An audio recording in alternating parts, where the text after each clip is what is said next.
I'm Keith Peters with the Palo Alto Weekly. With me is Blake Henry, a senior on the menlo-atherton basketball team.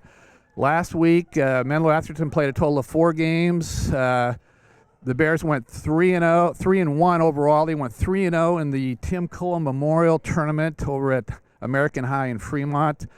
During the week, Blake had a total of 48 points, 21 rebounds. At the tournament, he was named the most valuable player, and for that performance, he is the Palo Alto Weekly Boys Athlete of the Week. You had some good competition over at the Memorial Tournament, which you guys play in every year. Any specific highlight for you as far as a certain game where you guys played very well and just everything clicked? Yeah, I'd say in the championship game against Berkeley, a lot of our guys really stepped up in the last couple minutes of the game to seal the win. For example, one of those guys is one of our guards on our team, a senior guard, Lucas Fioretti. He got the last 2 boards of the game over guys that are much taller than him, have a lot more weight on him, and he sunk his last 4 free throws to put it away. So that was my main highlight of that game. Going into that game, Berkeley was undefeated, and so you were able to knock them off. And during the week, I mean, the balance of your team, Eric Norton had a total of 55 points, and Lucas had 38 points. You really have a very balanced team this year. Yeah, that's one of our main strengths. We have 4 guys who will put up consistent numbers of high point totals, high assist totals, high rebounding totals. So that's one of our main strengths. We have 3 guards who can go out and run. They get a lot of steals. They're pretty much the main runners of our offense. They control most of the game. Yeah.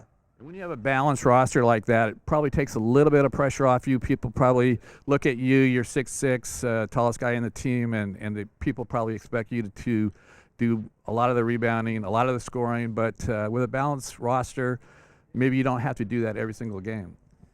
Yeah, so sometimes I'll play pretty well some games, and one game this week, for example, I wasn't really clicking offensively, and other guys stepped up, grabbing boards, scoring a lot on offense, like our last game, Halfing Bay. Eric Norton was our leading scorer that game. He played very well. And, yeah, so the balanced team helps a lot. Makes it really hard to guard you guys because you can't really stop one player on the team. Yeah. If you're not having a good game, somebody else will. Mm-hmm. You guys are off to an 8-2 start heading into the new season. Last year at this time, after 10 games, you were 5-5. What do you think the biggest difference is between last year's team at this time and this year's team? Well, the main difference is our offensive game has really improved. Last year we struggled to score points. That was one of our main things we needed to work on. Also, we've also improved tremendously on defense. Our defense has really improved against stronger competition, which is why our record is what it is. What kind of goals do you guys have for the season last year? I think you finished 14-12, lost your first round CCS game, so there's obviously a lot of potential goals out there that you didn't achieve last year. Well, this year we're a much better team. I see ourselves going 12-0 in league, and that's definitely a main goal of ours, to win PALs, go far in CCS, hopefully win. We have big goals this year because we think we can do real well. So. Good luck the rest of the way. Congratulations. Thank you. I appreciate it.